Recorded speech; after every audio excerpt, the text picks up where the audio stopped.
Okay, and we are back for another round of Maya. Sweet. So anyway, it's that time of year where everyone's asking, "Oh, how do you render out your animation? Oh, I need help. I don't know how to render out this wonderful scene that I created in Maya. How do I do it?"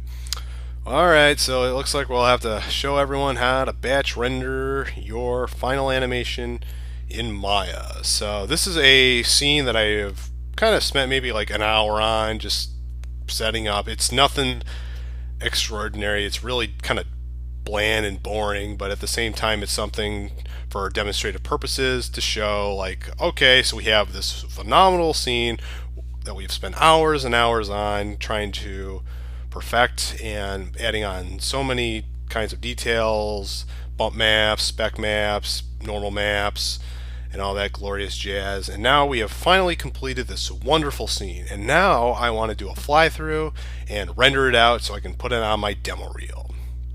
Well, you have come to the right place. This tutorial will show you exactly how to render that out. Alright, so this is sort of one render frame that I have of the start of the animation. It's 1080p. Took about 2 minutes to render. This is a physical sun and sky and an ocean fluid along with some a textured road. It's nothing too fancy. I mean, the texture itself is pretty grainy. It's not showing up very well, so I could probably find a better one. But this is for a demonstration, so it's nothing to something to worry about. Alright, so let me exit out of this and then go into my perspective view. Just sort of zoom out. This is what I've got so far as this, and then to show you exactly what I've done. I took this little camera and I just went ahead and made it seem like I was driving on this road. So this is what I've got so far. Obviously the camera could use some work. I mean, you can go into the graph editor and fix some of this. I mean, this turn right here could use a little more work, but the other parts, seem to be pretty well sorted out. So anyway, so this is pretty much what I have for my final animation. So this is probably in comparison to, let's say, your fly through your entire scene that you've created. So now you want to render this out. So I'm just going to go ahead and play this. It's probably moving a little slower because I'm running the screen capture program. But yeah, this is what I've got. So now you're probably asking yourself, so how do I render this out? Oh my gosh, I got all these frames I got to render out. How do I do it? Alright, so let's go through the process of how you render your stuff out. So let's go into our render settings. And we are using the mental ray setting because of the physical sun and sky. And then the first thing you're going to want to do is be in your common tab. So go to your file name prefix. We're going to go ahead and name this fly through layout. I don't know, fly through, whatever you want to do it. It's fly through scene. Okay. And then image format, I would preferably go with a target sequence. This is going to be your highest quality of render, but at the same time, it's going to take a while to render out. So keep in mind that the higher you go as far as quality, the more you're going to have to sacrifice as far as time. So let's see, everything else is blacked out because your frame animation extension is at name point extension single frame. We're going to change that to name.number.extension. And then this opens up a bunch of more options. Frame padding, we're going to go with something like maybe 3 or 4. I usually go with 4. And what this does is basically adds in a few zeros at the end of your name, at the end of the extension of your name. So it's going to have like 001 targa to fly through scene 010 or whatever your total is. And this will just allow you to organize it a little better. So we'll go down here, start frame is at 1. My end frame is at 200, so we're going to have 200 frames to render out. So this is going to take a while. Your renderable camera will probably be set at perspective. Make sure you change that to either Steadicam or whatever the heck you named your camera. Presets HD quality. I went 1080 just to be a badass. You can obviously want to render out at 720, or if you really want to go all out, go 1080.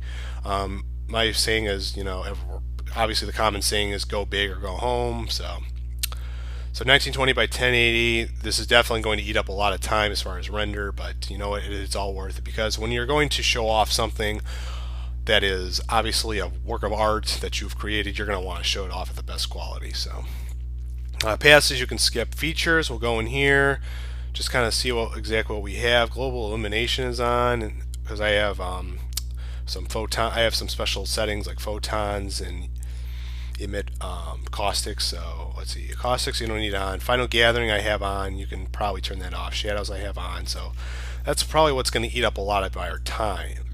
Quality presets, make sure it's at production quality. Obviously mine's at a custom, so that does change. So global illumination's on, final gathering is on. Turning this off wouldn't probably do much, but if you turn final gathering off, it would probably make your scene not stand out as much. So, but you do need this on if you want something really high quality.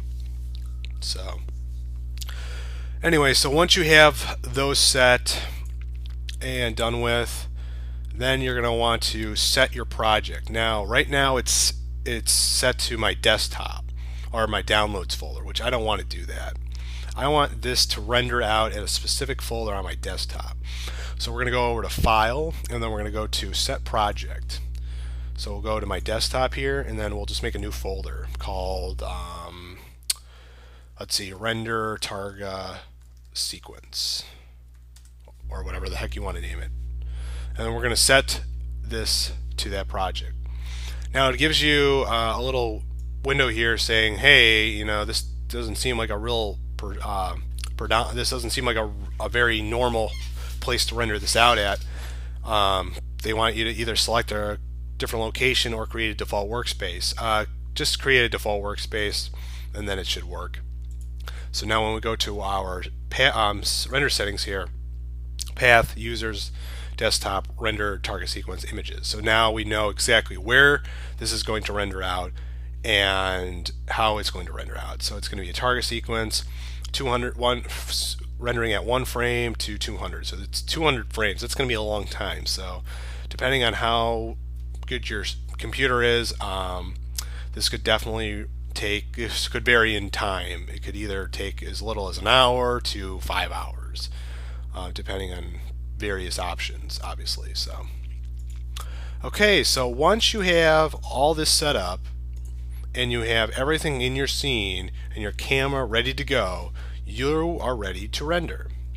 So this is going to be your master layer. I can probably go into more detail as far as layers. Like if you wanted to render out, let's say, ambient occlusion only, you would just take your entire scene and just make a new separate render folder called ambient occlusion.